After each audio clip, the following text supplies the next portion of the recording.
qui vivent peut-être intensément ces jours saints depuis 2 jours. Il y en a d'autres qui travaillaient peut-être jusqu'à hier soir et qui prennent, le disait le Père Paul à l'instant, c'est une journée, en fait c'est une journée calme, c'est une journée silencieuse.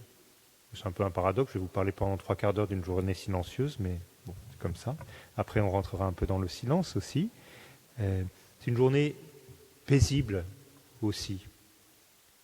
Je ne sais pas comment vous avez vécu la journée d'hier, mais le vendredi saint, c'est une journée dure, hein, une journée dure.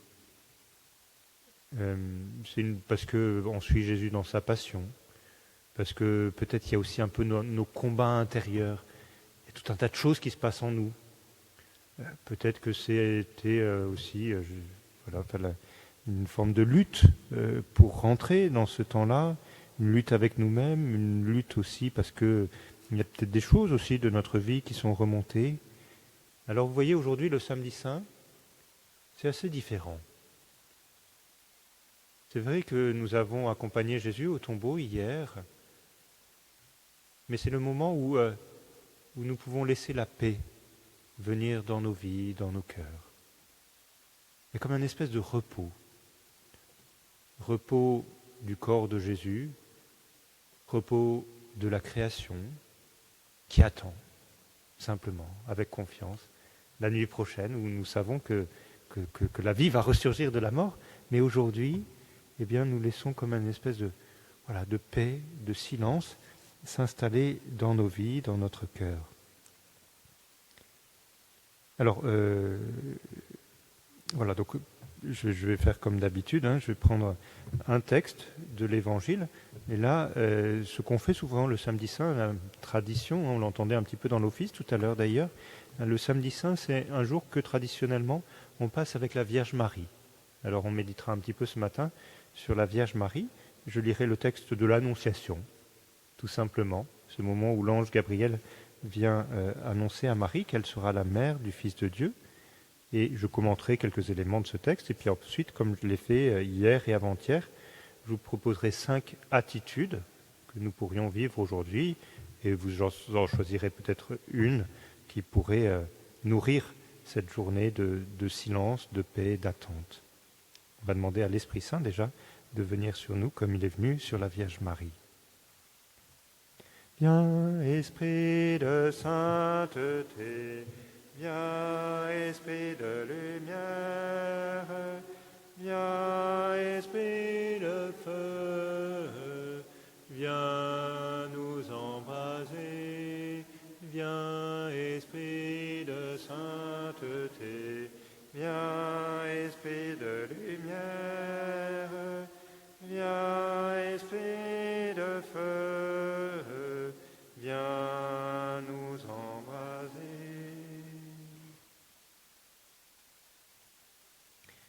Je lis donc ce passage dans l'évangile de Saint Luc, au 1er chapitre, les versets 26 à 38.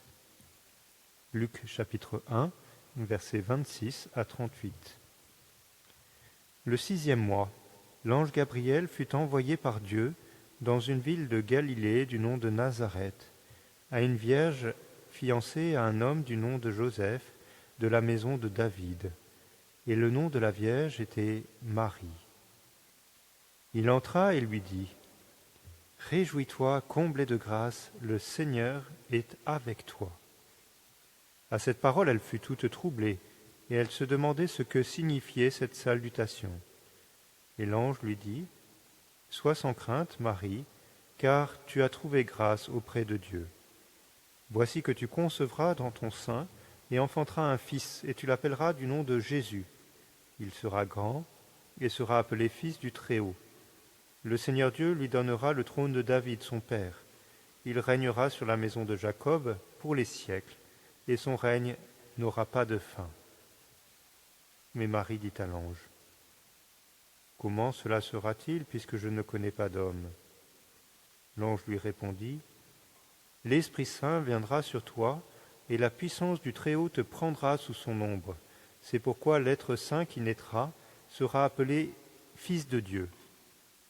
Et voici qu'Élisabeth, ta parente, vient, elle aussi, de concevoir un fils dans sa vieillesse, et elle en est à son 6e mois, elle qu'on appelait la stérile, car rien n'est impossible à Dieu. Marie dit alors, « Je suis la servante du Seigneur, qu'il m'advienne selon ta parole. » Et l'ange la quitta.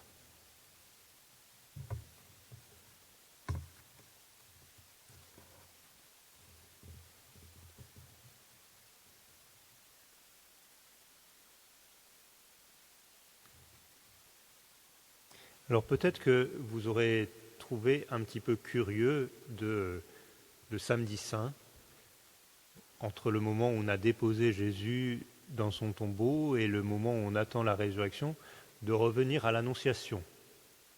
Ça, c'était la semaine dernière, l'Annonciation. On l'a fêté le 25 mars. Est-ce qu'il y a besoin de revenir dessus?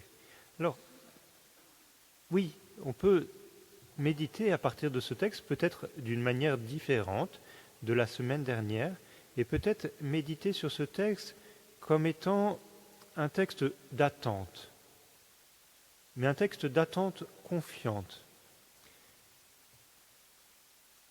On est au tout début de l'évangile de Saint Luc. Juste avant, on a eu l'annonce de la naissance de Jean-Baptiste, maintenant c'est l'annonce de Marie.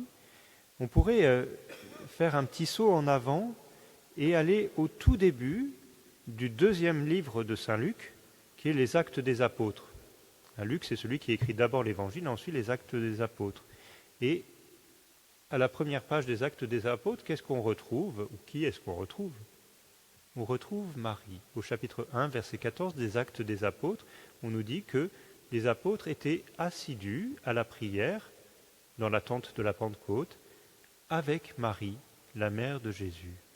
Alors vous voyez, au début de l'Évangile, on prépare la venue de Jésus. Au début des Actes des Apôtres, on prépare la naissance de l'Église, la venue de l'Esprit Saint.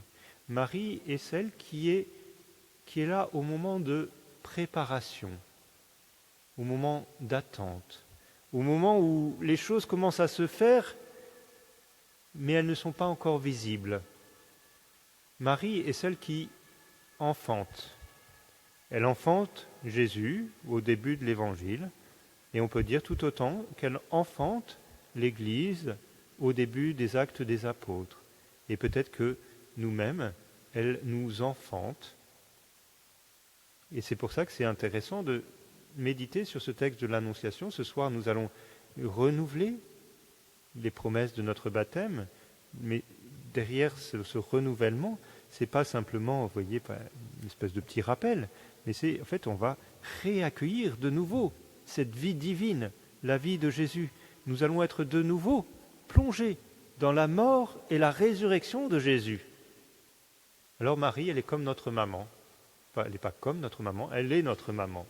Elle est celle qui nous accompagne et qui accompagne notre naissance, qui nous prend par la main pour nous faire rentrer dans cette vie avec son Fils. Vous voyez, on peut faire comme une espèce d'écho entre l'Évangile, Marie met au monde Jésus, les Actes des Apôtres et notre vie, Marie nous met au monde. Et puis on peut continuer encore un petit peu ce parallèle en disant que il y aura un petit peu comme deux sorties. Au début de l'Évangile, Jésus sort. Il sort du sein de sa mère pour venir au monde, pour être manifesté au monde. À la fin de l'Évangile, c'est ce que nous allons vivre dans quelques heures maintenant, Jésus sort. Il sort du tombeau pour nous faire vivre, pour nous donner la vie. Et puis on peut même faire un petit jeu de mots en grec, pardon, j'étale ma science, j'espère que vous ne m'en voudrez pas, mais le mot corps et le mot tombeau en grec, c'est presque le même mot. Il y en a un, on dit soma, c'est le corps, et l'autre, on dit séma, c'est le tombeau. Et Jésus sort du corps de Marie pour vivre avec nous. Jésus sort du tombeau pour nous donner la vie, pour nous faire entrer dans la vie. Alors, vous voyez, le corps de Marie, et je ne veux pas dire que le corps de Marie est un tombeau, je ne peux pas le dire comme ça, bien sûr, mais le corps de Marie est celui qui fait jaillir la vie de Jésus, le tombeau auprès duquel nous serons ce soir, et celui duquel aussi jaillit la vie. Si je reviens au ce texte de l'Annonciation, on pourrait méditer un certain nombre de choses, et notamment autour de la Vierge Marie.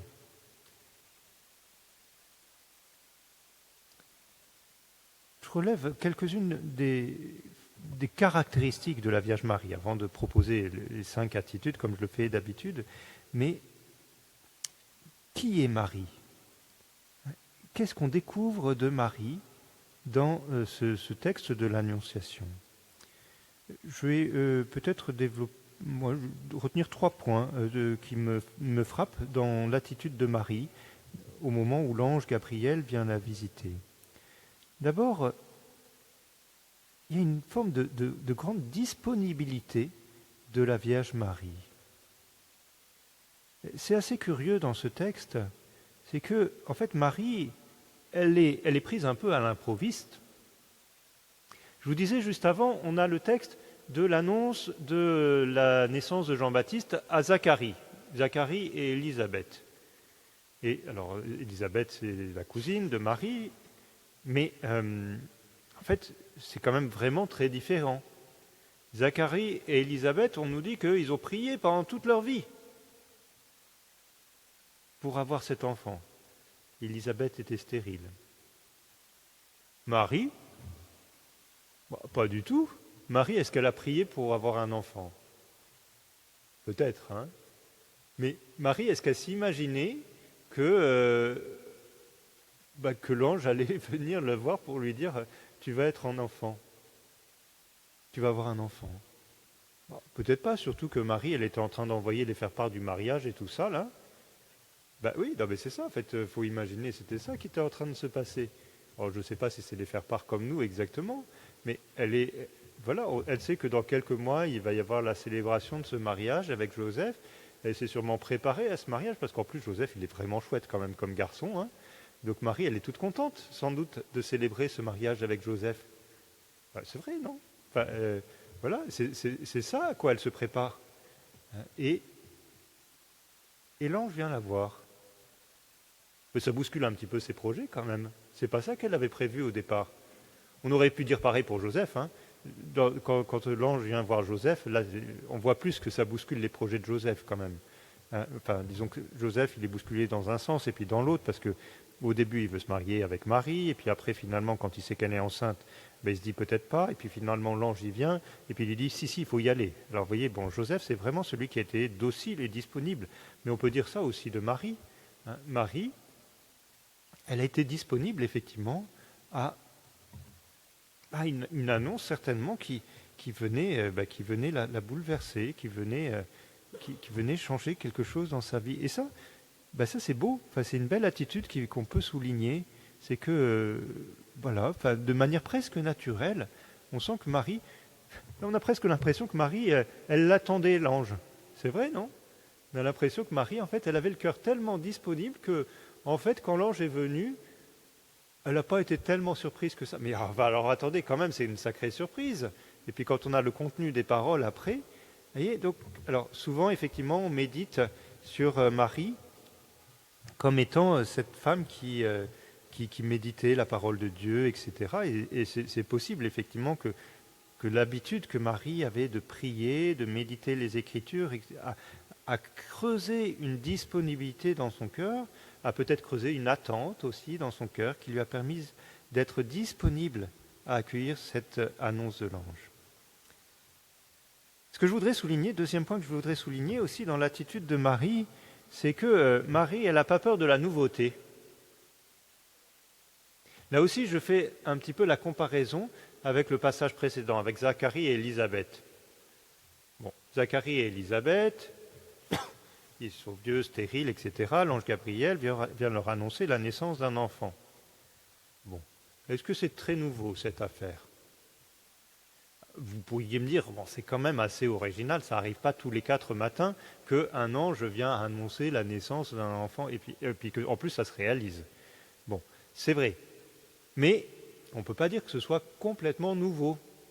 Quand on connaît justement un peu les Écritures, on se rend compte que cette histoire de couple âgé et stérile pour lequel un ange vient et annonce la naissance d'un enfant, Ce n'est pas la première fois. L'un des meilleurs exemples, c'est Abraham et Sarah, par exemple. C'est exactement la même chose. En fait, Zacharie et Élisabeth, ils peuvent tout à fait s'identifier à Abraham et Sarah. Ils sont vieux, ils sont stériles, ils cherchent à faire le bien, ils n'ont pas d'enfants. Et il y a l'ange qui vient et qui leur annonce la naissance d'un enfant. D'ailleurs, c'est peut-être un petit peu pour ça que Zacharie il se fait gronder. Pourquoi Zacharie il se fait gronder? Parce que, en plus, il est prêtre, il devrait savoir quand même que quand on est vieux, stérile et juste et qu'un ange arrive, en fait, il aurait presque pu deviner la suite de l'histoire. Et pourtant, il dit non, mais ça va être compliqué quand même, moi je suis vieux et stérile. Justement, tu devrais te rappeler un petit peu. Rappelle-toi ton catéchisme. Bon, alors pardon. J'espère que Zacharie ne va pas m'attendre à la porte du ciel en me disant dis donc, qu'est-ce que tu as dit sur moi, toi? Fais un peu de purgatoire avant de rentrer, là. Bon. Alors, non, mais je t'aime beaucoup, Zacharie aussi. Non, mais j'essaie de me faire des copains au ciel parce que je vais en avoir besoin. Alors, Marie, elle. Marie, c'est pas pareil. Marie, c'est même assez étonnant. Pourquoi est-ce que l'ange Gabriel, il a besoin de venir voir une femme mais qui n'est pas du tout dans les habitudes des femmes que les anges viennent voir dans l'Ancien Testament? Normalement, les anges, dans l'Ancien Testament, ils viennent voir qui? Ils viennent voir des femmes qui sont vieilles, qui sont stériles.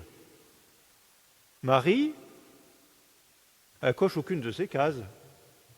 Marie, elle est jeune, enfin a priori, enfin oui, certainement. Elle est en train de se marier. Est-ce qu'elle est stérile? Non, enfin en tout cas, elle n'a même pas pu le vérifier en fait.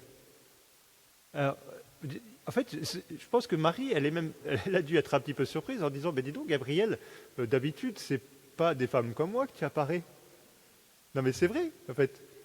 Et puis, Marie, encore une fois, elle est en train d'envoyer les faire-part du mariage.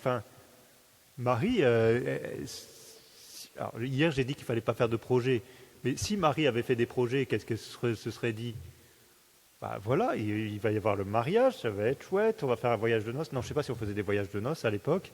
Et puis on va s'installer dans la maison, et puis on va accueillir les enfants que le Seigneur nous donne. Et puis ce sera chouette. Je ne sais pas si oui, sûrement, elle se disait que ça allait être chouette. Non, mais là, il y a quelque chose un peu surprenant. L'ange Gabriel vient la voir et lui dit, en fait, tu vas être la mère d'un enfant. C'est surprenant qu'elle soit la mère d'un enfant. En fait, même Marie, elle aurait pu dire à l'ange Gabriel, vous voyez, au début, l'ange Gabriel, il lui dit, sois sans crainte Marie, tu as trouvé grâce auprès de Dieu. Bon, d'accord. Tu concevras dans ton sein et enfanteras un fils. J'espère bien, je suis en train de me marier. Non, elle dit pas ça, Marie, elle est polie. Et tu l'appelleras du nom de Jésus.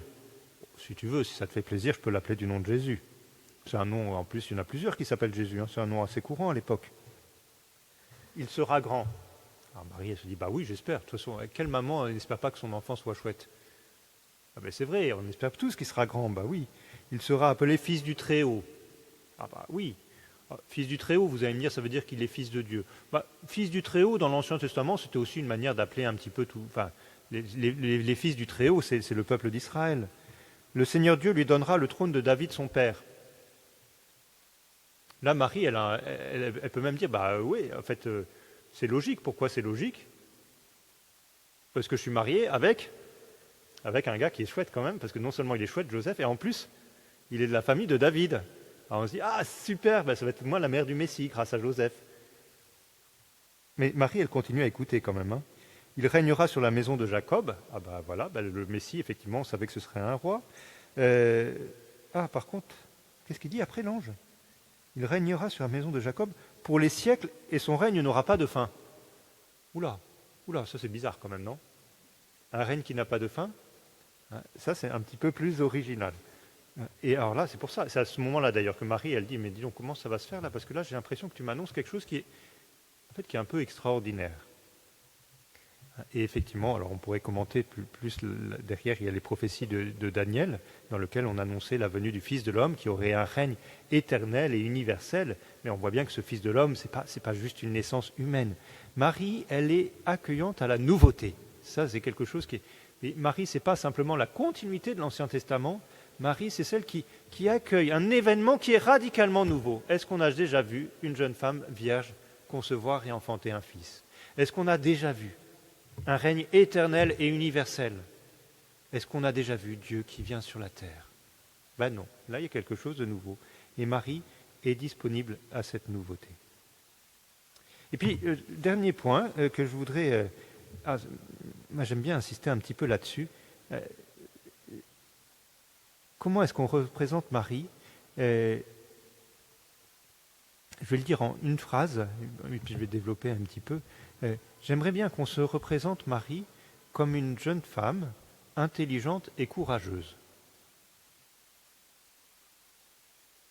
Intelligente et courageuse.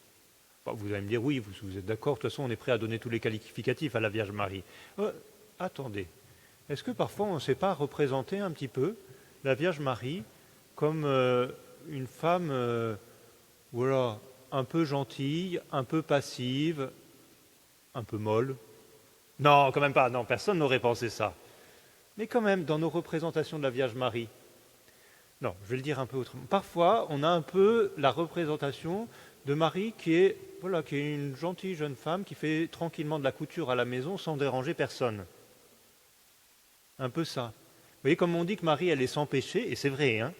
Du coup, on en fait une femme un petit peu qui ne fait pas grand-chose, parce qu'on a un peu l'impression que dès qu'on fait quelque chose, on va faire des péchés, donc il faut en faire le moins possible pour ne pas faire de péché. Non, non, non, c'est pas du tout ça. Marie, c'est une femme qui en veut aussi. Je ne sais pas si elle est comme la mère des fils de Zébédée dont je vous ai parlé hier, mais je ne serais pas très étonné. Mais pourquoi vous ne voulez pas faire de Marie une femme qui est un peu consistante, quoi? Parfois, vous voyez, on fait tellement des icônes et des statues de l'Immaculée Conception qui sont un petit peu... En fait, Marie, c'est une vraie femme, avec un caractère, avec une intelligence, avec sa force, etc. J'ai commencé à vous dire un petit peu l'intelligence de Marie, là, en disant, mais vous voyez que Marie, en fait, quand elle entend l'ange Gabriel, elle réfléchit.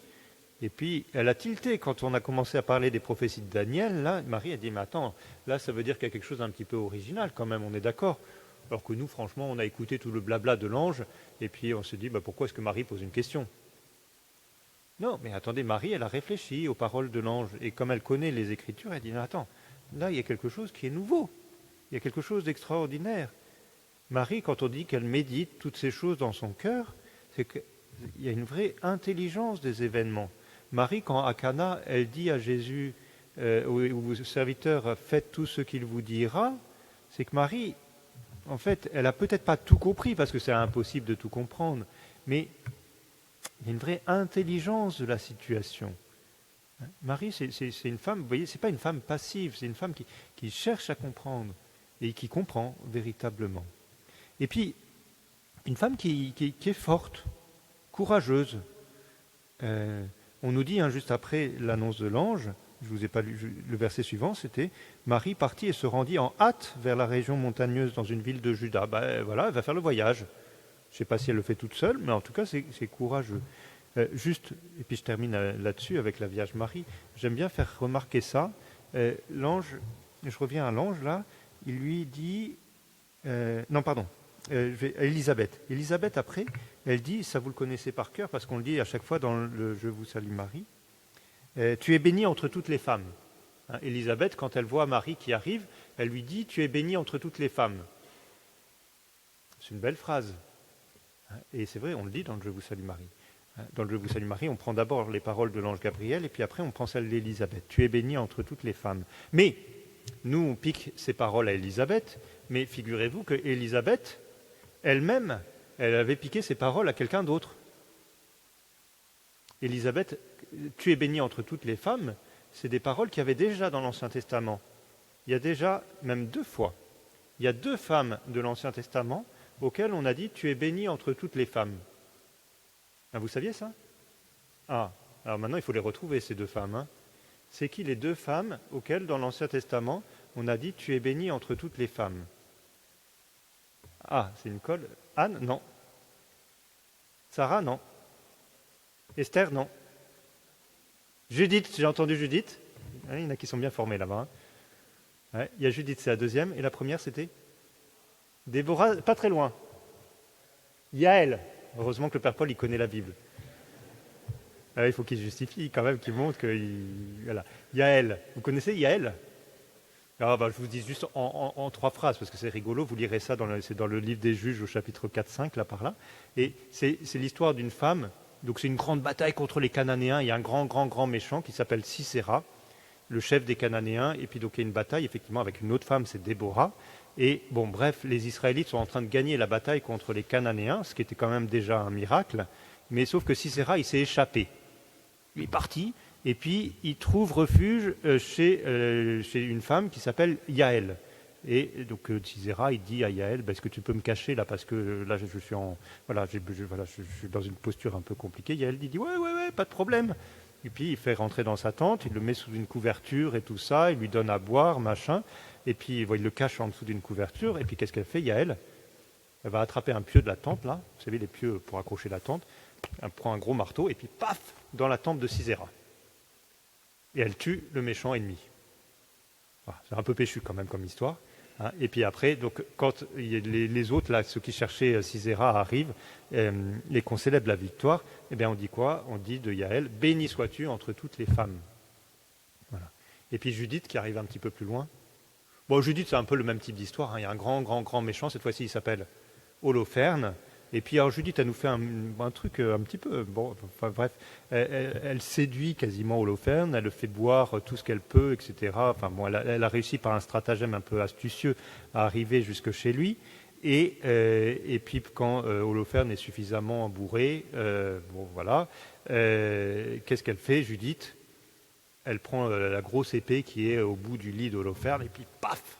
D'un seul coup, elle tranche la tête, elle prend la tête, elle sort de l'armée ennemie, elle va accrocher la tête au rempart de Béthulie, là, et quand les Israélites se rendent compte que, on a réussi à tuer le chef ennemi et que toute l'armée ennemie est en débandade, on dit à Judith, béni sois-tu entre toutes les femmes.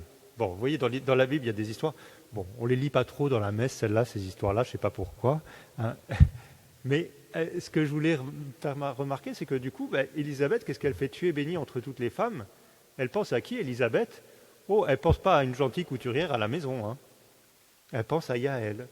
Elle pense à Judith, ces femmes courageuses, ces femmes qui ont fait preuve de détermination, voire même d'audace, grâce auxquelles le peuple d'Israël a été sauvé. Marie, vous voyez, il ne faut pas s'imaginer que c'est une femme qui est passive, qui un peu, etc. Enfin, c'est une femme qui a été très active et forte dans la participation à l'œuvre de son fils. Donc voilà, je sais si ça peut vous peut-être renouveler aussi un peu notre manière de voir la Vierge Marie et de voir la manière dont elle peut nous accompagner, ça peut être chouette. Voilà. Alors ça, c'était pour mes quelques remarques sur l'Annonciation. 5 attitudes que je vous propose maintenant. Hein, donc toujours pareil. Vous choisissez une attitude, si vous voulez, où vous dites, tiens, ça peut m'aider pour vivre ce samedi saint. Alors, première attitude, c'est ce que je qualifierais d'une attente active, ou la veille, être des veilleurs. Dans l'Évangile, à la fin, on nous dit souvent, Jésus dit souvent, veillez, veillez, car vous ne savez ni le jour ni l'heure. Et puis, il y a plein d'histoires comme ça, il y a plusieurs paraboles. Vous connaissez les paraboles que Jésus utilise pour dire qu'il faut veiller. Par exemple, la parabole du maître de maison qui doit veiller, pourquoi? Pour pas que le voleur vienne pendant la nuit.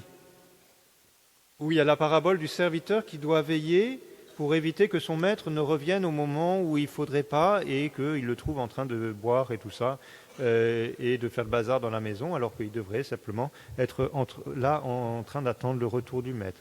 Ou la parabole par excellence, où il s'agit de veiller, les vierges sages, les vierges folles, etc. Bon, alors vous allez me dire, celles-là, elles se sont endormies, mais bon, voilà, il y a celles qui ont, en tout cas, qui ont fait ce qu'il fallait pour pouvoir être prêtes au moment où l'époux arriverait, d'une manière même inattendue. C'est l'attitude fondamentale des chrétiens. Un chrétien, c'est un veilleur, en fait. Jésus, il nous dit, mais voilà, il faut être prêt à tout instant à accueillir le retour de Jésus. Alors, vous allez me dire, oui, enfin bon, ça fait 2000 ans que ça dure, donc maintenant on peut mettre quand même un peu lever le pied là-dessus et se dire, Si ça se trouve quand même, c'est peut-être pas tout de suite. Oui, c'est possible que ce ne soit pas tout de suite. Mais je vais quand même vous dire un truc, c'est qu'on n'a jamais été aussi proche du retour de Jésus. C'est vrai. Je ne sais pas quand c'est, mais je peux vous dire qu'on n'en a jamais été aussi proche. Alors, il ne s'agit pas de s'exciter, il ne s'agit pas de s'énerver, n'allez pas faire un abri anti-atomique pour vous dire je ne sais pas quoi. Hein, mais il y en a qui font ça un peu parfois. Bon, non. En fait, Marie, elle nous apprend ça. Elle nous apprend à être des veilleurs. C'est-à-dire aujourd'hui, maintenant, dans les circonstances dans lesquelles je suis, est-ce que je suis prêt à accueillir Jésus qui vient? Pas simplement Jésus qui revient dans sa gloire avec tous ses anges, etc. Ça oui, c'est bien d'y être prêt pour ça. Mais est-ce que là maintenant, je suis dans une attitude de veille? C'est-à-dire est-ce que oui, en fait, je suis disponible pour accueillir ce que le Seigneur veut me donner. Et attention, parce qu'il y a, j'ai dit, une attente active. Un veilleur, j'imagine, je ne sais pas, moi j'ai jamais trop fait, mais vous imaginez sur les murs de Jérusalem, il y a 2000 ans, un veilleur, qu'est-ce qu'il doit faire? Il est là dans la nuit, mais il n'est pas auprès du feu en attendant que quelqu'un se frappe à la porte, quoi.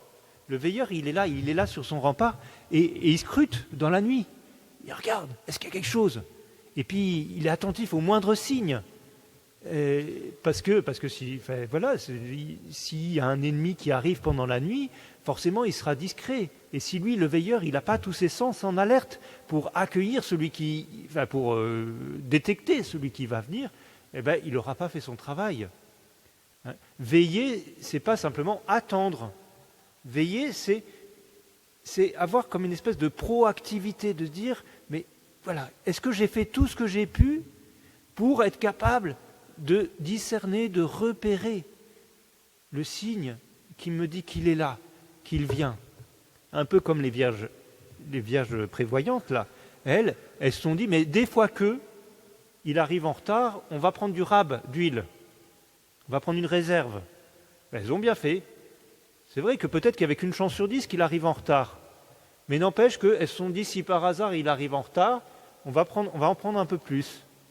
Oui, alors il ne s'agit pas d'accumuler de je ne sais pas quoi, etc., de prévoir tous les scénarios, mais quand même. Et est-ce que je suis dans cette attitude un petit peu de disponibilité active, de veille active pour accueillir ce que Dieu vient faire dans ma vie? Deuxième attitude que je vous propose, vraiment toute simple, hein, c'est une attitude de prière simple. Saint Paul, il nous dit, hein, soyez toujours joyeux et priez sans cesse. Priez sans cesse. Moi, pendant très longtemps, je me suis dit, mais c'est impossible, il nous demande des trucs impossibles, Saint Paul. Comment vous voulez faire pour prier sans cesse? Il faut au moins dormir, il faut au moins manger, il faut au moins je sais pas quoi. Il y a quand même des... Bon, bien aller 1 heure, 2 heures, les carmélites, elles arrivent peut-être à faire plus parce qu'elles sont bien organisées pour ça. Mais prier sans cesse. En fait, en même temps, c'est pour chacun de nous, ça. Dire, du coup, ma question, c'est comment est-ce que je peux faire pour que chaque instant de ma journée soit comme une espèce de prière. Vous voyez, au fond, que je prie comme je respire. Alors, vous voyez, il ne s'agit pas, vous voyez, quand vous êtes au travail, vous êtes au travail et vous êtes vraiment au travail. Je sais que ce travail-là, même s'il n'est pas forcément passionnant, même si je ne sais pas quoi, en fait, d'une manière ou d'une autre, je participe au bien de l'humanité, etc. Finalement, c'est ma participation au règne de Dieu. Mon travail peut devenir une forme de prière. Je fais tel ou tel service. Je ne vois pas forcément le lien avec Jésus là-dedans. Mais, si, quand même, ça participe aussi au bien de l'humanité. Et ça participe à la joie de Dieu. Vous voyez, en fait, il ne s'agit pas forcément de tout changer dans notre vie. C'est rare que Jésus nous demande de tout changer. Et puis au pire, ça arrive une ou deux... au pire, non, c'est pas au pire d'ailleurs. Ça peut arriver 1-2 fois dans notre vie que le Seigneur nous demande de faire un virage à 90 degrés. Mais le plus souvent, ce que Jésus nous demande, c'est simplement d'habiter tout notre quotidien de cette relation avec lui. Hein, la prière. On sent que Marie, c'était une femme de prière. voyez, elle est là, et puis, je sais pas, on ne sait pas très bien dans quelle attitude elle était au moment où l'ange est venu. Il y a des traditions qui disent que, en fait, elle était au puits, la Vierge Marie, en train d'aller chercher de l'eau. Bah oui, sans doute, elle le faisait, c'était son travail quotidien. Mais parce que aussi, bon, dans d'autres textes de l'Ancien Testament, il y a des histoires d'anges qui viennent au moment où on est au puits, là, pour Jacob, etc. On a un petit pour Moïse aussi, on a ça. Enfin, c'est un peu différent, mais donc voilà, pourquoi pas. En fait, au moment où Marie elle est en train de puiser, elle est disponible. Elle n'a pas dit à l'ange, dis donc, attends, pour l'instant j'ai autre chose à faire, quand j'aurai terminé de remplir ma cruche, on pourra parler tranquillement. Et puis après, une fois qu'elle avait rempli sa cruche, elle dit, oui, non, mais en fait, il faut que je rapporte de l'eau à la maison, donc si tu reviens demain, ça ira mieux. Non, il y a une forme de... En fait, voilà, Marie, elle a cette espèce de cœur qui est sans cesse en prière. Et pour ce samedi saint, aujourd'hui, bah, ça peut être une belle manière de vivre ce samedi saint. Aujourd'hui, j'imagine, vous prendrez des temps de prière. On a peut-être commencé avec l'office ce matin. Peut-être qu'au cours de la journée aussi, vous prendrez un moment un peu de vraiment consacré à la prière. Et c'est important. Si on n'a pas des moments vraiment dédiés à la prière, ça ne marche pas. Hein. Les gens qui me disent oui, oui, mais moi je prie tout le temps. Je prie quand je suis en voiture, je prie quand je fais mon repassage, je prie, etc. Oui, oui, ça c'est très bien. Et continue. Mais bon, est-ce que quand même tu donnes au moins un quart d'heure au Seigneur dans ta journée? Ben non, j'ai pas le temps. Ah, si, il faut quand même. Il faut. Sinon, ta prière, elle va quand même. Il manquera un peu quand même la nourriture forte de ta prière. Donc, c'est important de vraiment donner des temps au Seigneur dans notre journée, mais en même temps aussi, voilà, faire en sorte que toute notre journée, d'une manière ou d'une autre, puisse être orientée vers le Seigneur. Voilà, on aura d'autres choses à faire dans la journée. Hein, peut-être que voilà, vous allez préparer, peut-être qu'il y aura des préparatifs à faire pour demain, peut-être que je ne sais pas quoi. Ben, peut-être qu'on peut vivre tout ça justement avec comme un espèce de fond d'écran. Vous voyez, Jésus est là avec nous, nous sommes avec Jésus et nous vivons ce temps avec lui et avec la Vierge Marie. Ça va, toujours? Troisième attitude que je vous propose, c'est peut-être aussi comme Marie, et avec Marie, scruter les Écritures. Et la parole de Dieu, la Bible. Hein, j'espère que vous la lisez, vous la méditez, que vous nourrissez de cette parole de Dieu. Voilà, je trouve que c'est cette manière de présenter Marie effectivement comme une femme qui médite les Écritures, qui les travaille, qui cherche à les comprendre. C'est une bonne chose. Je vous disais tout à l'heure, Marie, c'est pas juste une femme qui était passive et qui a reçu comme ça une annonce. Bon voilà, l'ange il me dit que je vais faire ça. Comme je suis Immaculée Conception et que de toute façon je me pose pas de questions, parce que si je me pose une question, c'est peut-être quand j'étais à l'armée, on disait ça, réfléchir c'est déjà désobéir. Non, surtout pas. Surtout pas. Au contraire. Non, réfléchir, c'est obéir. Parce que si Jésus vous a donné une intelligence, et c'est le cas, hein, c'est que pour vous en serviez. C'est pour travailler, c'est pour étudier, c'est pour chercher à comprendre. Souvent, je trouve voilà, des jeunes qui investissent beaucoup dans leurs études et c'est super, on fait des années d'études pour savoir bien faire notre métier et c'est super et il faut continuer. Mais quel est l'investissement intellectuel qu'on a mis aussi pour connaître l'Écriture, pour connaître qui est Dieu, comment est-ce que Dieu est là dans notre vie. Parfois, on est un petit peu passif aussi dans notre foi. On attend que le Père Paul il nous explique tout ce qu'on doit savoir. Bon, très bien, il le fait bien, vous avez de la chance. Mais c'est pas juste. Il ne faut pas juste être passif là-dedans. Dire que c'est aussi, tiens, mais je travaille, je réfléchis. Qu'est-ce que je comprends? Et en particulier dans les Écritures. Je ne sais pas si vous faites cet exercice régulièrement. Et si ce n'est pas le cas, ce n'est pas pour vous culpabiliser, encore une fois, mais c'est peut-être pour vous dire, peut-être qu'effectivement c'est une bonne idée, je devrais essayer de faire ça. Et lire un passage de la Bible, voilà, lire l'Évangile du dimanche qui va arriver, lire l'Évangile du jour, et puis faire vraiment ce travail de scruter les Écritures. Seigneur, qu'est-ce que tu veux me dire aujourd'hui à travers ce texte? Qu'est-ce que tu veux me faire comprendre? Comment est-ce que tu veux me rejoindre? Scruter les Écritures. Voilà. Quatrième attitude que je vous propose. Alors, je ne sais pas comment le dire exactement, mais je vais dire, chercher cette espèce d'alliance entre la douceur et la constance. Douceur et constance. Bon, c'est vrai que peut-être qu'avec mon histoire de Yaël et Judith, tout à l'heure, j'étais un peu fort quand même, en disant, parce que peut-être que là, il y en a certains qui se disent, maintenant, je vais faire une icône de la Vierge Marie avec une armure, avec une épée et un pieu, etc. Bon, enfin, en même temps, dans l'Apocalypse, il y a un peu de ça quand même aussi, la Vierge, etc. Elle combat le dragon. Bon, alors, non, non, faut pas non plus en faire. Ne faites pas de Marie une excitée, d'accord? Je ne dis pas que Judith et Yaël étaient des excités, peut-être, sans doute pas, mais le fait, dans Marie, dans la Vierge Marie, certainement, il y a une vraie douceur. Mais une douceur qui n'est pas de la mièvrerie, qui n'est pas de la mollesse. Marie, et c'est d'ailleurs peut-être la caractéristique des personnes qui sont bien enracinées, qui sont fortes intérieurement, du coup d'être capables d'être doux. Oui, d'avoir une vraie délicatesse, une vraie douceur dans nos relations, les uns avec les autres, aussi par rapport à nous-mêmes. Ça me frappe souvent d'entendre dans des échanges personnels, je trouve qu'il y a beaucoup de personnes qui sont dures avec elles-mêmes. Et on a souvent... Alors, il s'agit d'être exigeant, bien sûr. L'Évangile, ne me faites pas dire que je n'ai pas dit que l'Évangile n'était pas exigeant. Oui, l'Évangile est exigeant. Oui, Marie a eu une vie exigeante. Enfin, franchement, d'être la mère du Fils de Dieu, c'est beau sur le papier, mais dans la réalité, vous ne croyez pas que Marie, elle a eu une vie facile quand même, Enfin, franchement, quand elle a perdu Jésus à 12 ans, là, il s'est passé des choses dans son cœur. Qu'est-ce que je vais dire à Dieu quand je vais devoir lui expliquer que j'ai perdu celui qui est le Fils de Dieu quand même? C'est quand même embêtant. Enfin bon. Et puis surtout au pied de la croix, c'est ce que peut-être qu'on a médité dessus hier. On peut méditer dessus aujourd'hui dans ce samedi saint aussi. Marie, elle a eu une vie rude, certainement. Enfin, oui, elle a eu une vie exigeante. Mais on peut l'imaginer.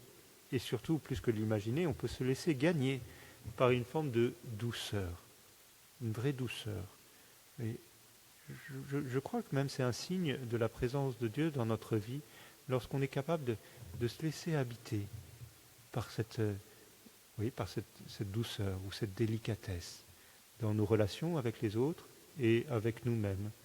Et les deux vont souvent un peu ensemble. C'est souvent parce qu'on est dur avec nous-mêmes qu'on est dur avec les autres.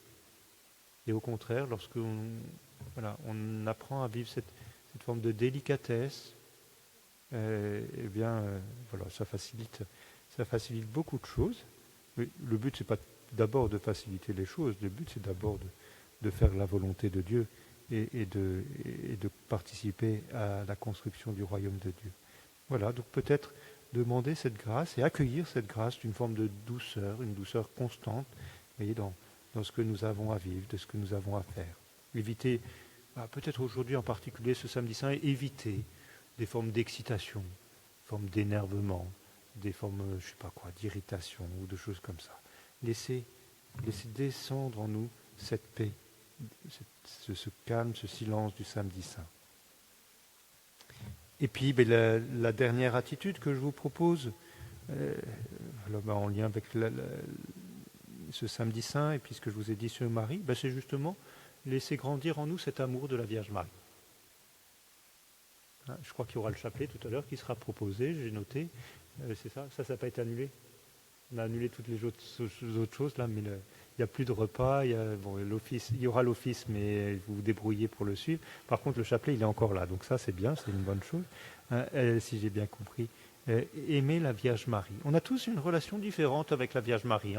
D'ailleurs, comme si je vous demandais de parler de la relation avec votre maman, on aurait 100 histoires différentes, non ?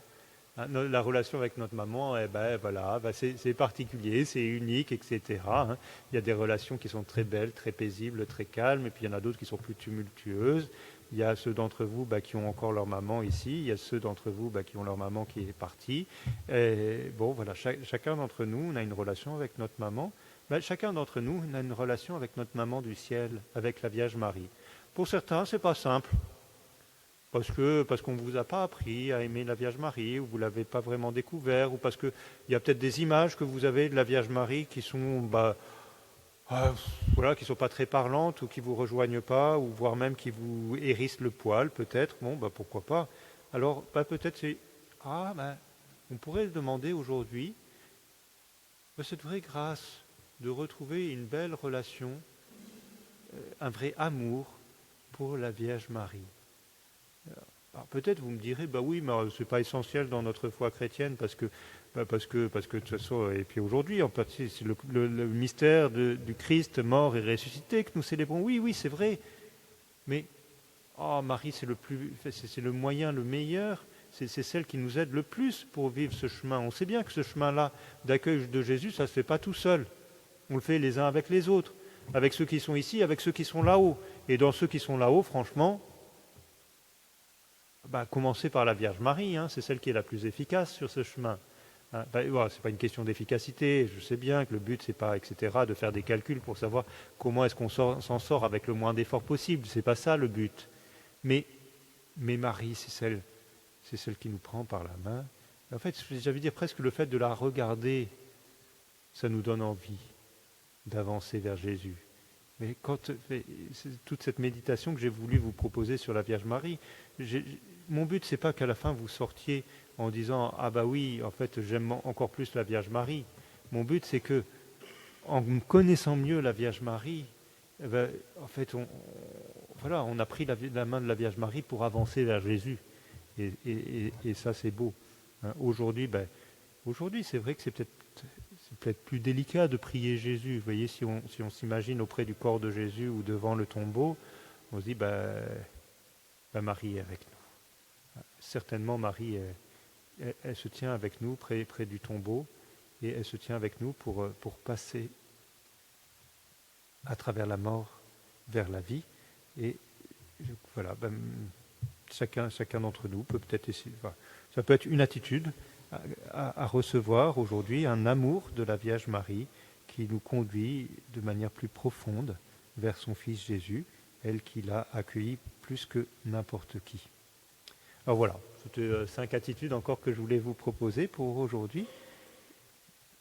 Pareil, je termine en relisant ces 5 attitudes et puis peut-être il y en a l'une ou l'autre qui pourra vous marquer aujourd'hui et nourrir votre réflexion, votre prière, votre méditation ce matin. Donc je vous avais proposé d'abord cette attente active, cette attitude de veilleur dans ce samedi saint. La deuxième attitude que je vous avais proposée, c'était celle de la prière, vous voyez, de rentrer dans une forme de prière habituelle, continuelle.